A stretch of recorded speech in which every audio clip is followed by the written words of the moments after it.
جت لحظة يسموها لحظة غرور بقى، أنا أحسن واحد في الدنيا في الحتة دي. لحظة الغرور دي بعديها مباشرة أفاجأ بربنا سبحانه وتعالى يبتليني أنا شخصيا بمرض وصلت فعلا لحد الموت فيه. وفعلا يوم 3/3/2010 ده أنا مت لمدة 45 دقيقة. يعني وصلت لمرحلة خلاص ما بقتش فعلا في الدنيا. 45 دقيقة كاملة الدكاترة والناس كلها ما تخيلتش ان خلاص، قالوا ده خلاص هيموت. طلبوا البيت والمدام والاولاد وقالوا تعالوا الدكتور عادل مات، وانتشرت اشاعه ان الدكتور عبد العال مات وخلاص. في اللحظه دي برضو وانا بموت كده وخلاص اخر نفس طالع مني بقول ربي ارجعوني ربي ارجعوني ربي ارجعوني. يعني سبحان الله، وانا في دماغي عمال بقول ربي ارجعوني ربي ارجعوني رب لعلي اعمل صالحا. ما فيش في دماغي غير الايه دي. وفعلا سبحان الله لهذه الايه سر غريب جدا. ربنا كان الله سبحانه وتعالى قال لي طيب ارجع يا سيدي عشان تشوف هتعمل ايه.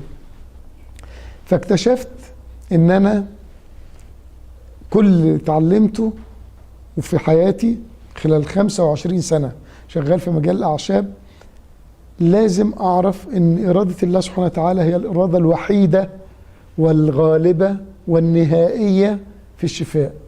ومهما كانت قدرتك وعلمك وكل شيء، فإرادة الله سبحانه وتعالى هي اللي بتمنحك الحياة مرة أخرى أو تنزع منك الحياة. واتأكدت وعرفت وحسيت وعشت بكل مشاعري لحظة ان الواحد يرجع للدنيا مرة تانية ولازم يعمل ايه من اول وجديد. ولازم ابدأ اعدل نيتي تماما تماما تماما ان كل عمل اعمله يكون لله الواحد القهار.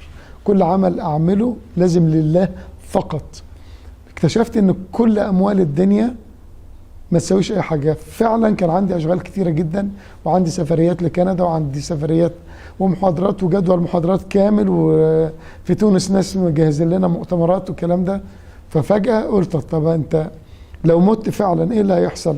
ولا حاجة هتتغير في العالم. فأدركت في اللحظة دي انني لا شيء مطلقا. وفعلا أدركت عبارة كده بقت تيجي في دماغي دايما: إذا دعتك قدرتك على ظلم الناس فتذكر قدرة الله عليك. انت واحد متخيل نفسك انك انت احسن واحد في العالم؟ لا، ربنا سبحانه وتعالى هيديك درس في أعز الأشياء إليك. يبتلى المرء في أحب الأشياء إليه. فانتبه، الدرس العظيم من ده اوعى تتخيل انك انت أعلم أو أفقه واحد.